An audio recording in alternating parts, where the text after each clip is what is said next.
Hi everyone, it's the day after watching Return of the King.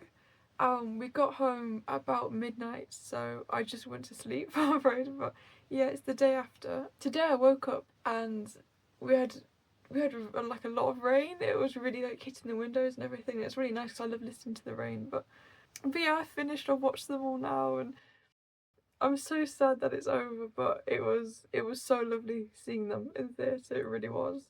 For the first two films, the theatres were really empty. Maybe about a quarter full, I'd have said, like at most, or a third at most. They were really empty.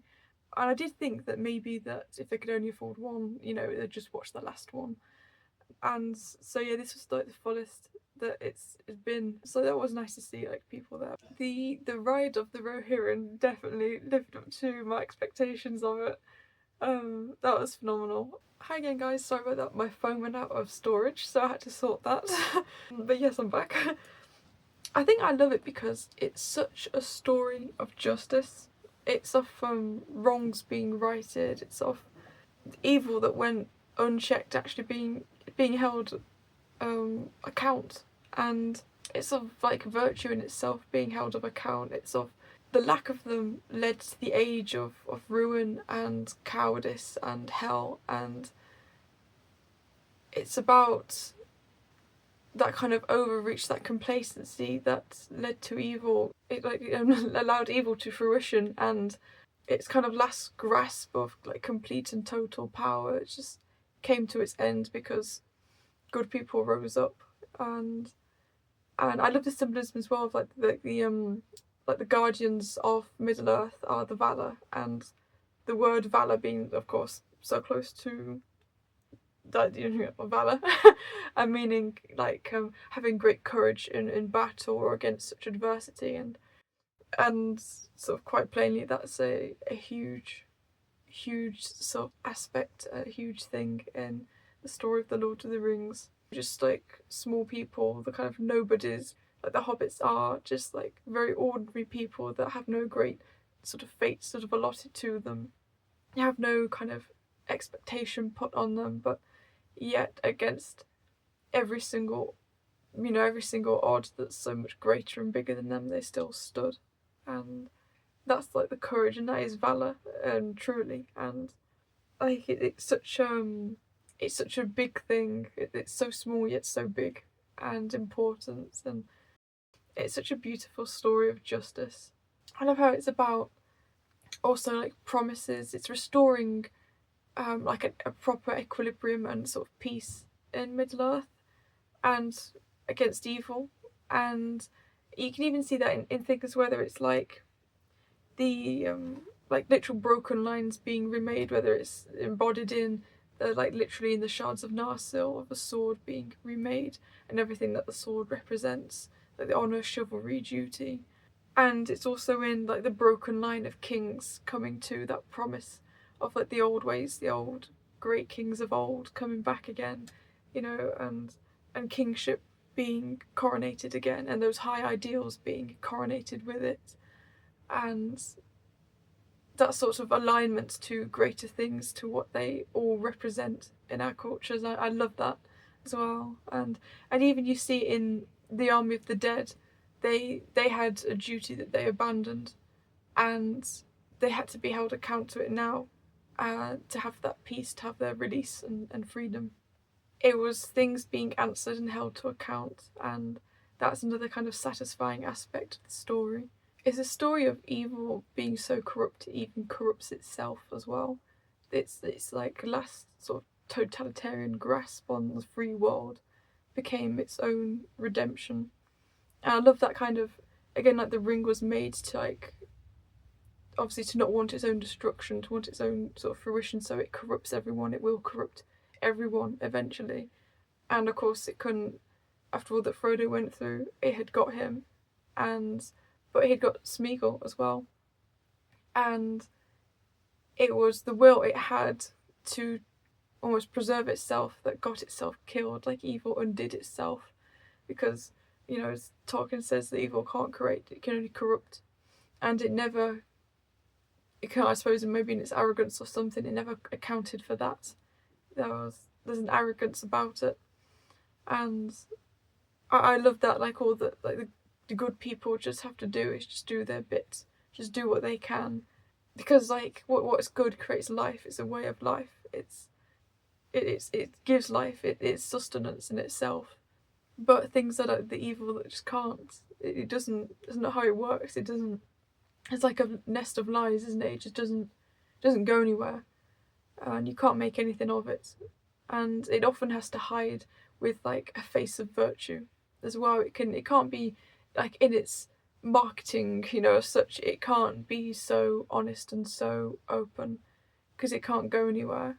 And I like that as well, where the hobbits are sort of when they first meet Aragorn and Noma Strider, and they question, oh, are you sure this is a good guy? And Frodo says that I think, and then one of our enemies they'd look fairer and feel fouler. And I like that with they use that kind of mask like Saruman does with his voice. He kind of manipulates and controls people with his voice. His words are very powerful and manipulative, but it's like beyond that, what is he? And then you have good people, which often look like nothing or no one, or look a bit rough around the edges, but they're honest. And it's like the quote again of like, I can go halfway around the world where truth is still putting its shoes on, that quote. That it speaks for itself, and you kind of don't need to do much. You can just you can say one thing that's true, and then everyone panics because 1,000 lies are coming down. It's not built on much validity, and that's another beautiful thing I find about it. I think it's kind of interesting as well, if you could compare Denethor and Saruman, who are two people that kind of became corrupted by wanting to grasp onto power, like the love of power, the desire for it, to like covet it, and also their cowardice. I mean, Saruman was called Saruman the Wise, yet he was still corruptible, and in the books you learn that he's for quite some time been looking at the Shire and has been kind of usurping it and spoiling it and plotting against it. And so you see more of like he's more of a character of like intentional malice, I suppose, in the books. In the films it kind of, because you don't get the scourging of the Shire kind of plot line, although you do get hints, but you don't get that. So he kind of is more portrayed that as well as being desperate to hold on to his power, or power of any sort really, but you do get the impression that he feels like he has no choice but to do that in some ways, not all, but when he says that we can't beat him, so we may as well join him. It was like self-preservation, again, like the fear of death in some ways really worked to corrupt him. That was like the kind of the gateway that kind of did, I suppose. And him and Denethor was, we're going to die again, the fear of death. It's may as well die now and just be done with it. It's the best way. And his kind of cowardice, they were both corrupted by the Palantir, which I think is such an interesting kind of concept as well, because the seeing glass, they saw what they were supposed to see, because glass was corrupted by Sauron. And I think that's really interesting as well, and like to put that into kind of like a modern kind of perspective of how that can relate to like today's world, that it does feel a lot like algorithms and sunsets, because they saw scenes and things, glimpses of sort of past, present, future, that kind of thing, that they were meant to.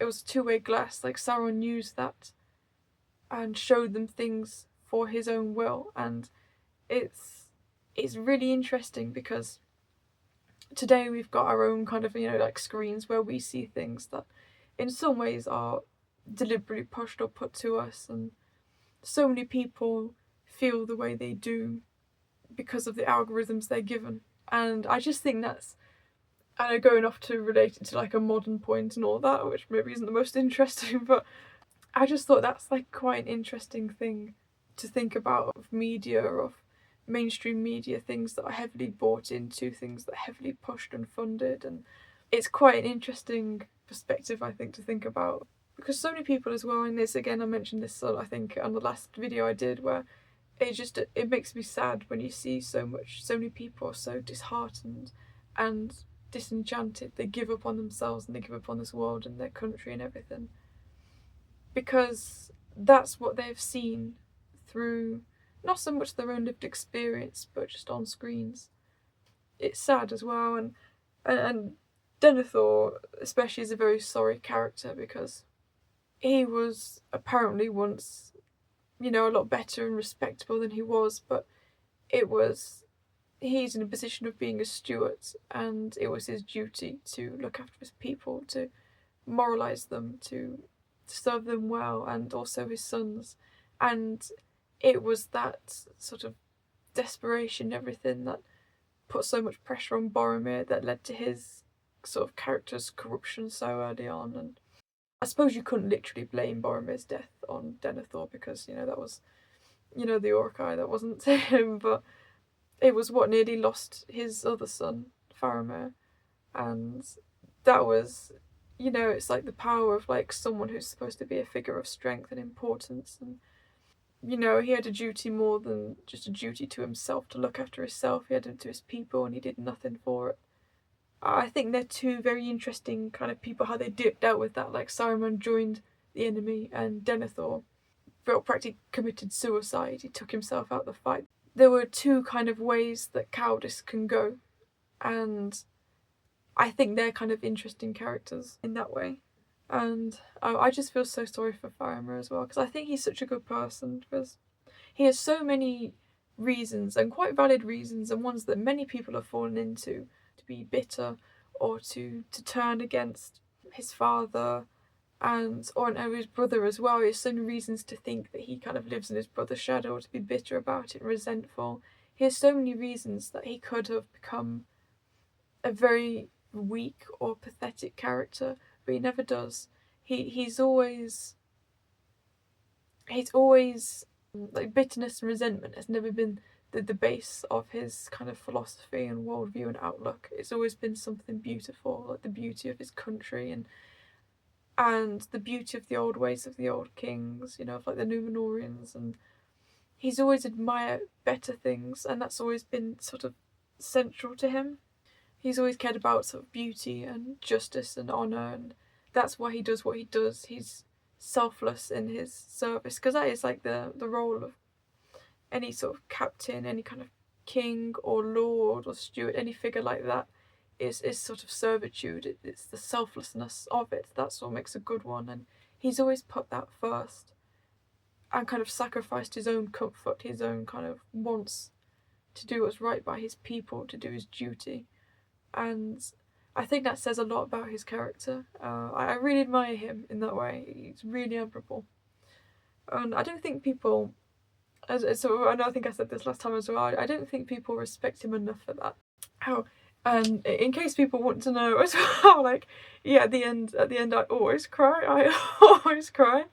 And I did this time, and it started when Frodo woke up in Rivendell again, and everyone came in. It's when Sam comes in at last, and they look at each other, and it's just that connection they have.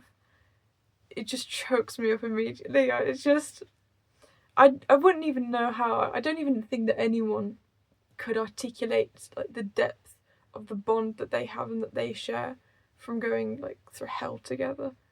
And it's just like all that Sam did for Frodo, and sort of stood by him, and even when like the ring was messing with him and turned him against Sam, it was, he forgave him for it, and he just stood by. Just, what can you say?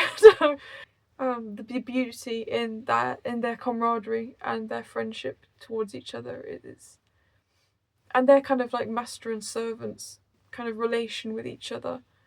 The loyalty that Sam has, he's just the embodiment of loyalty.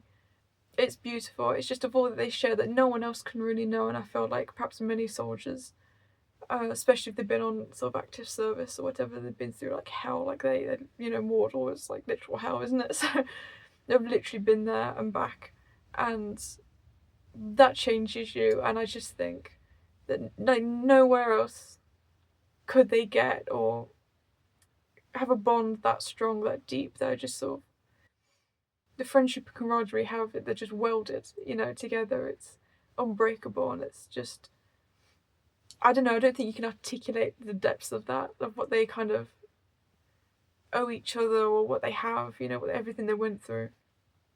It's just incredible, and it's so sad, especially in the end where they finally, the ring's finally destroyed. They're on that rock where all the lava's pouring down, and then you see, like, Sam talks about, himself and things that he wished they think they're kind of going to die. Like, that's it. They've accepted the fact that we're not going to make it back. We're probably not now. And Sam talks about Rosie Cotton, and then I think that's when Frodo, now especially now he's released from the burden of the ring, it kind of clicks that, like, he was also going through hell too, of his own kind, but he was going through hell too. And I don't know, it was like another realization of all that Sam kept all his problems to himself, just to make sure that, just to get Frodo over the line. That's it's just heartbreaking. It's just beautiful.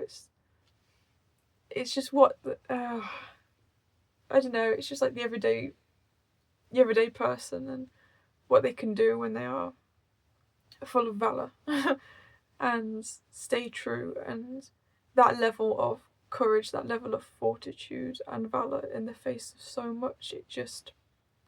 It's so humbling, and it just chokes me up. it's something to admire, isn't it? And of course, at the end, when Frodo has to go and leave them because his wounds never heal, he has to leave. That always breaks my heart as well. At the end, I'm always a mess at the end.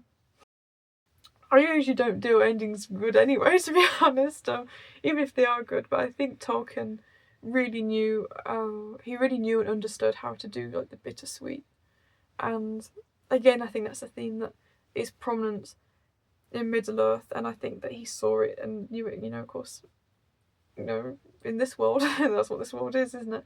Where he writes that Galadriel says that everywhere in this land, love is now mingled with grief, and I think that's true. It's so true. Grief is love, and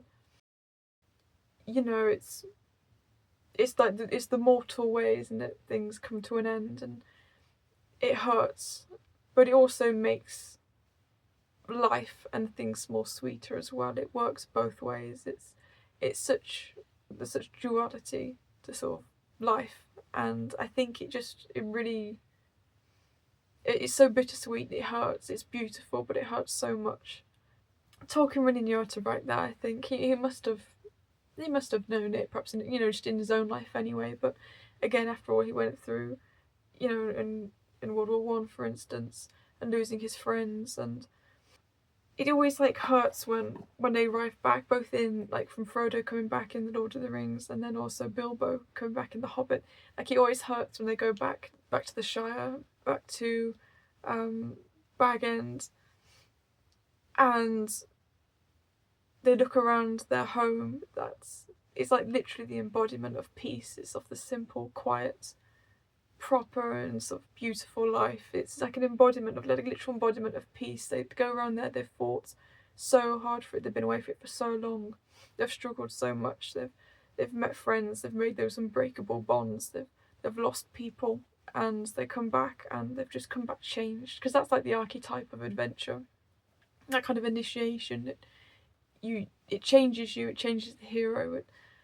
You don't come back the same because you've lived through so much more. You've lived through those extremes, and you've known meaning and purpose and all those things that are so deep, and you come back to peace, and you've changed so much, or you're that changed and scarred even, that there's like a wall between you and this world that you used to know, and perhaps who you used to be. You can't be that anymore. You can't live in peace anymore.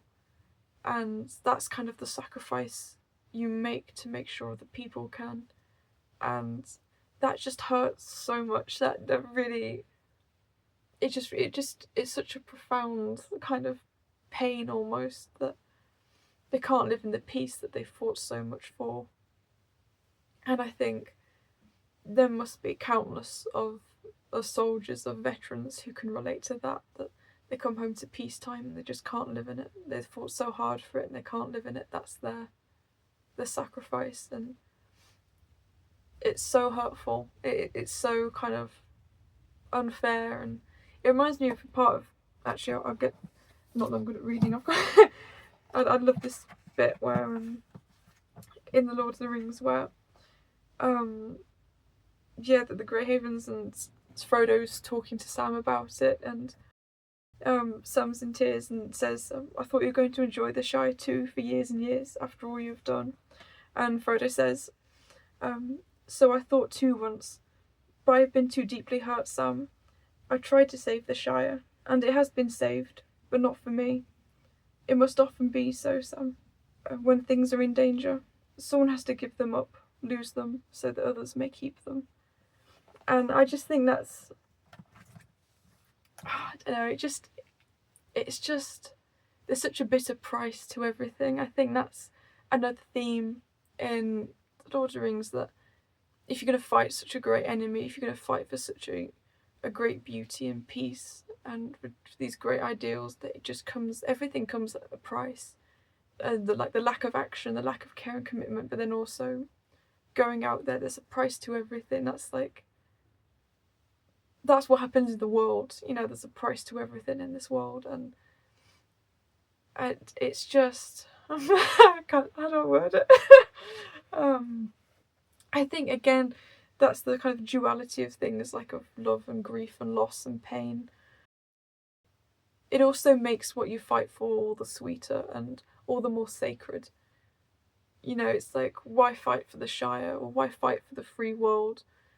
Because of all the beauty in it, and all that beauty comes at such a high cost. Again, like, if you don't defend the Shire, if you don't defend this beauty, then you will lose it. Everything comes at a price. You've just got to, it's like the choice, isn't it, of making, like, again, like the open war is upon you, whether you'd risk it or not. It's, you've got to make a choice, haven't you? And it's just, again, like the heroes are the people that willingly would sacrifice themselves instead of other people, other things. It's all right because it's not me, that I can live how I want, or ignore the problems, or just because it's not on my doorstep yet, or because you just can't sort of understand what's coming, what's literally there. Or it's Tolkien, I very much imagine understood the cost of things, the death toll of, like, both the World Wars, but World War One, and he was in the Somme, and I believe some of his friends that he went with, I think one at least, died, and the things he must have seen, of course, like, you know, how much of it inspired The Lord of the Rings, like loads, and of the works, like, you know, Silmarillion, for instance, and he was of that generation that really knew the cost of things. That was the one that was so close to what characters and heroes we write about go through, like the risk of death, of war, annihilation, and fear, and like truly understanding fear, because fear takes most people. You know, most people, I don't know, like, heroes are extraordinary people, and they can be ordinary people, but they're not just everyone. They're those few that have that character, and times of, like, strife and adversity, they call and demand for character, and they expose character as well. Again, that's why I love the lyrics of, like, Enya's song "May It Be," is, you know, when darkness comes, may your heart be true. And it's about staying true. It's about having that sort of valor in the face of such strong adversity. And again, that's just what makes heroes. It's just a story about heroes, isn't it? Like, of all kinds. And it's just why I love it so much. There's such a profound beauty to this story. And also in how it was also adapted, because I do love the films, I really do. One scene as well I forgot to talk about last time in The Two Towers, in the Bath of Helm's Deep, when is when Haldir dies. I always find his death so sad, because, you know, they're probably preparing to go onto a ship to Valinor, but, you know, for one last time they chose to stand by Man and honour that allegiance again. Honestly, that another symbolism of, like, the promises being held to account, and that kind of justice and the restoration of that in the world is that, you know, the good races came together. Again, not honouring that long-held promise, like Rohan and Gondor. It was the coming to of these things, of these good and great things that Haldir came with the elves. And I always feel so sad, like when he dies, it's filmed really beautifully. I love how it's filmed. It's really moving, and I feel sorry that he dies at a point where all he knew was that the battle was going ill. He didn't. And just looking around and seeing his fallen sort of elven warriors, it must have been horrifying. And also like the fear in his eyes, I feel like he must have felt cold, of like being an immortal, being an immortal creature, and then having his first like taste of death, of mortality in that way that I don't know if he could have expected or prepared for. But he's finally in like the horror of it, coming to realise what it feels like to be mortal and to be slain. And it's such just the way that the actors' sort of eyes look and the camera work and everything. It's so, I know, it's just quite profound. It's quite, yeah, it's very beautiful the way it's filmed. I don't know, you can just see that the life and sort of drained from him. Another scene that always kind of gets me is when Sam finds Frodo again. He thinks that he's dead because after Shelob's got him, and he kind of like, obviously he's crying and sort of begging him not to be dead. And then when he says, "Don't go where I can't follow," that always. I remember when I first managed to make out those words, because I didn't get that like the first few times I watched Lord of the Rings, but I remember when I did, and I was just like, wait, I'll replay that. It's so beautiful. Again, Sam's loyalty is just, it's so beautiful. Along with the theme of justice, I think is also fair to say that it's like the theme of providence. And I think using this correctly, in because Tolkien was a Catholic, and I believe providence is a like a Catholic belief or interpretation. And if I'm wrong about this, please let me know, because I'm not an expert. But I believe that providence is like the belief in that all you have to do morally is what you can, and it's the belief of when you exhaust that your wills, when you've reached the end of your ability to, you know, when you're completely exhausted. It's like in like the 11th hour, it's the belief that God then steps in, which you're doing it for right, you're virtuous and right in your belief, then God steps in to help you. And if I'm interpreting this correctly, it's seen so much again in Lord of the Rings, in the theology of Middle Earth, of Lord of the Rings. And I think you see that embodiment of of Gandalf, because he's one of the, being a wizard, he's one of the guardians. He's doing, the kind of, he's doing like the god's will, so to speak. He's a hand of that, and of that kind of justice. And you see it when he returns to the Battle of Helm's Deep with Éomer and the Rohirrim, and when they charge, when things are going ill, something steps in, and it's not just like today, like a modern interpretation would be it's like, it'd be kind of a faithless interpretation of, oh, that's just that was a bad coincidence, or it'd be something like that. But no, it means something. It was done for a reason. And again, you've got like the light shining, which is like, it's the gift of the valor. It's showing that like righteousness is on their side.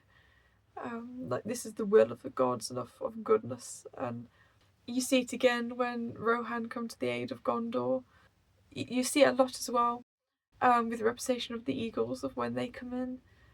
I love that. I think that's a beautiful kind of moral code to live by. And again, it goes by the kind of the message of Lord of the Rings is, you may not be the best, or you may not be able to defeat evil. Like Frodo wasn't strong enough to let go of the ring, but all you have to do is do your best.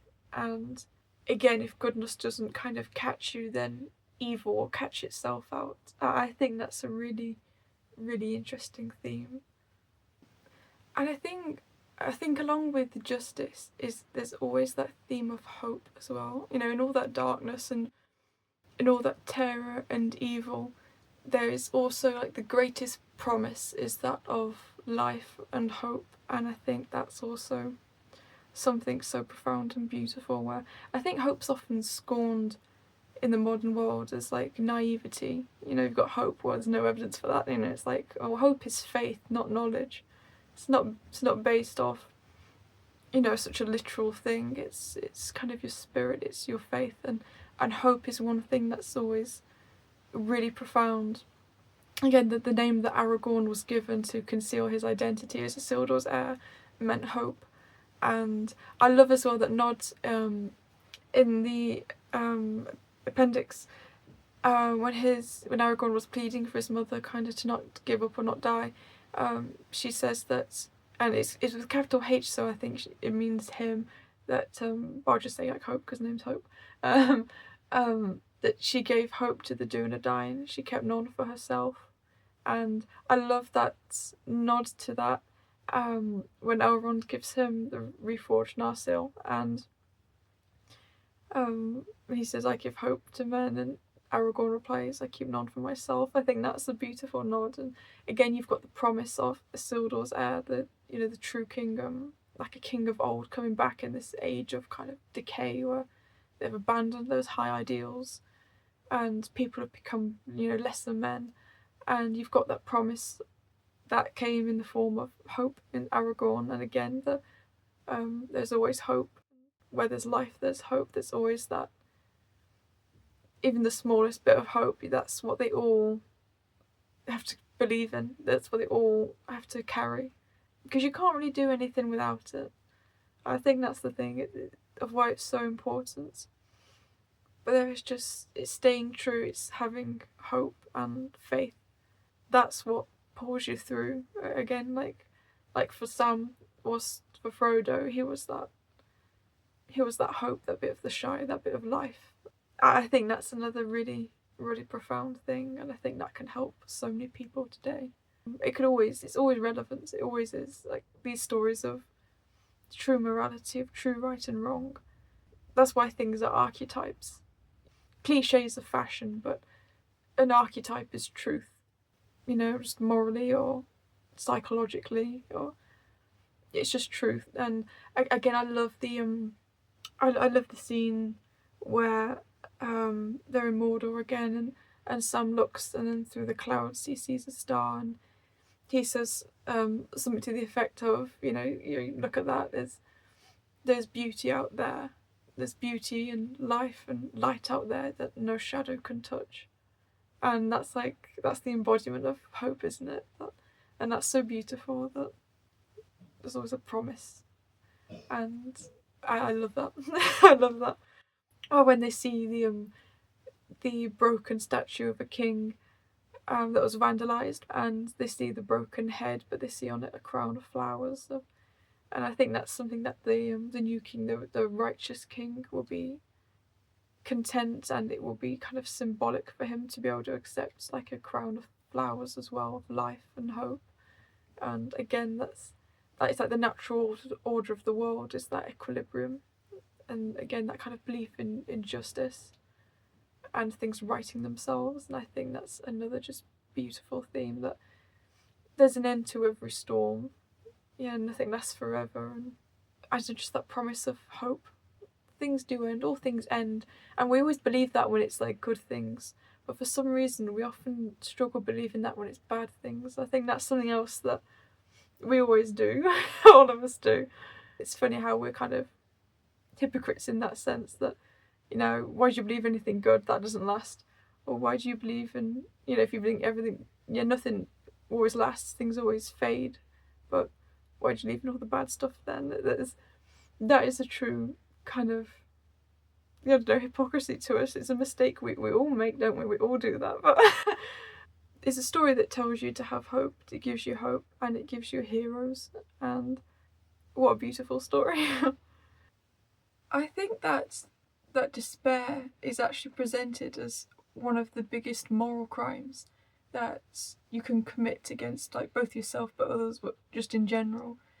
I think you kind of see it that in like the wisest and most sort of religious characters, really, the ones who know more about the things beyond like the physical realm of Middle Earth, that the wisest people like Aragorn and Gandalf and Galadriel, it's something that they continually kind of rail against in others, and it's one of the primary things that they kind of fight for and to remind other people of.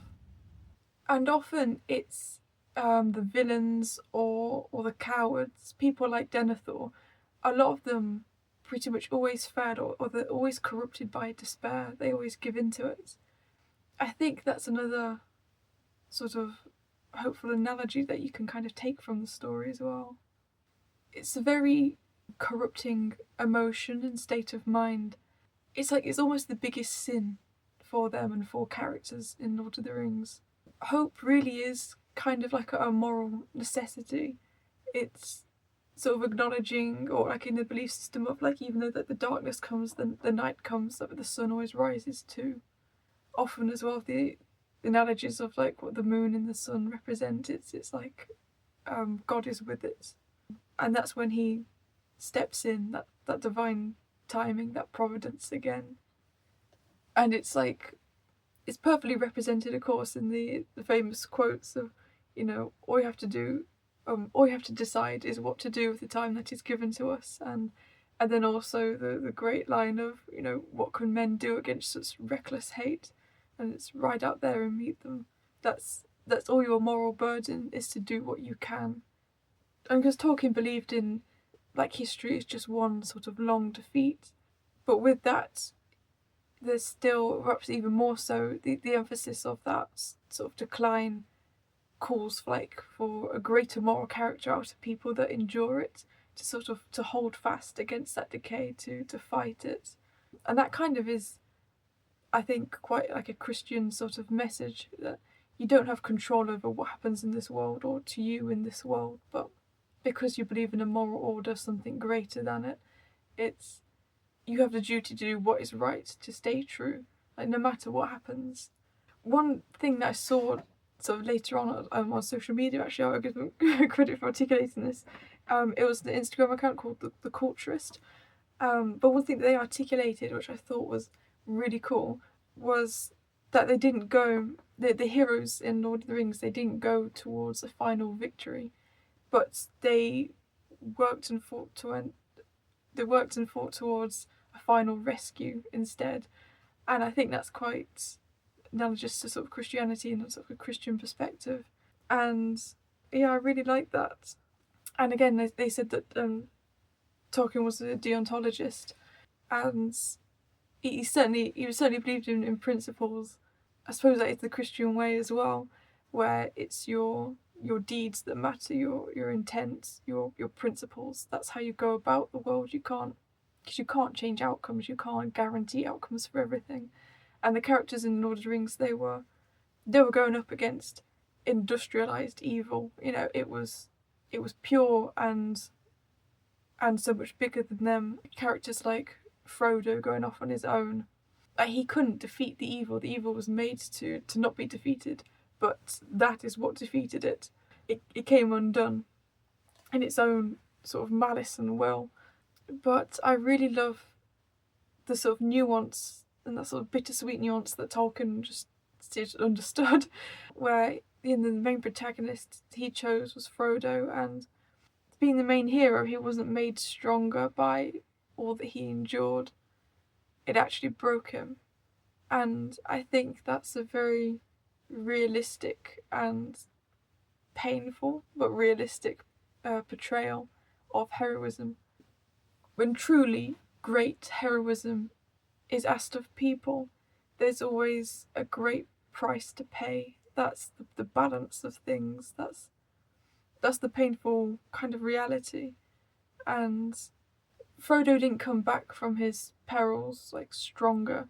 He came back scarred and broken and beyond repair of Middle Earth, of this world. And it's so horrible that he kind of lost everything. It cost him. I imagine Tolkien very much saw that, after living through both wars. That was very much the case for many who have been to literal hell. you kind of come back broken. And I think that's the cost of true heroism, and it makes what they fight for, and it makes their fortitude and valor even more honourable and noble, and something to admire and respect. So that's what makes someone a hero, is that cost.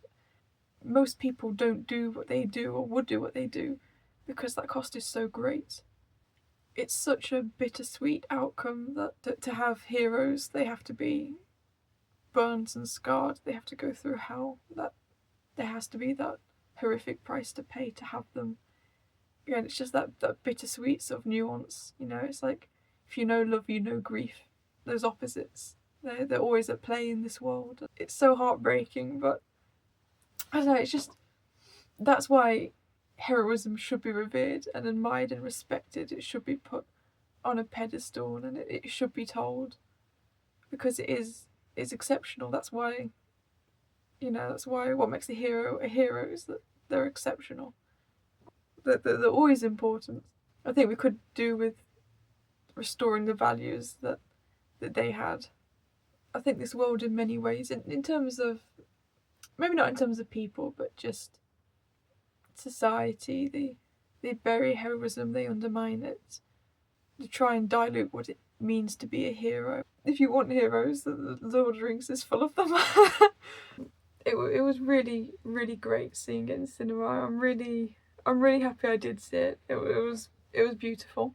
I was, for each of the films, I was the last to leave. I don't get people who, especially in if you're watching something really kind of profound or emotional, I don't get people who, when the credits just come up, they just get up and go immediately. I don't get that. I always love to savour the feelings as much as I can.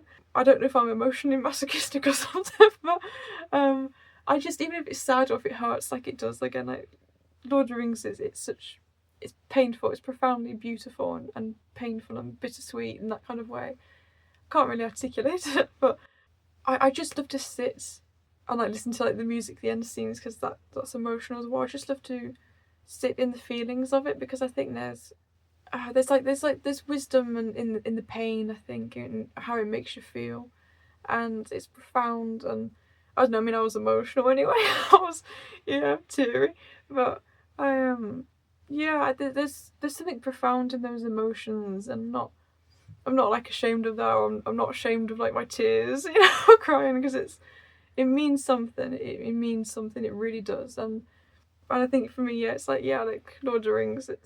It's one of those great stories that should be told, that needs to be, and I think I'd always keep with me. I always will. I really love it. I really do, and I know I'm really rubbish at talking and articulating things. So I'm sorry if it's been a torture to listen to me, but if you have, then thank you. I really enjoyed talking about it as well. I thought, well, this is the video to just talk about it, then must make most of it. But yeah, I hope you've enjoyed it, and I imagine if you've probably lasted this long watching this video, then you probably love Lord of the Rings too, so feel free to, write comments and let me know what you love, or what scenes you do from either the book or the film, either or. It's beautiful, it's brilliant, and I suppose this video was perhaps just like an ode to that. Thank you so much for listening, and sorry that I'm so bad at talking. I've always been bad at talking, but I've also still trying to get used to talking to a camera as well. I think I've not been looking at the lens, but sorry about that. Anyway, thank you for watching. I've probably kept you here long enough. I hope to see you in the next video I do. So thank you so much, and goodbye. Or I feel like I should say Namari. But yes, goodbye.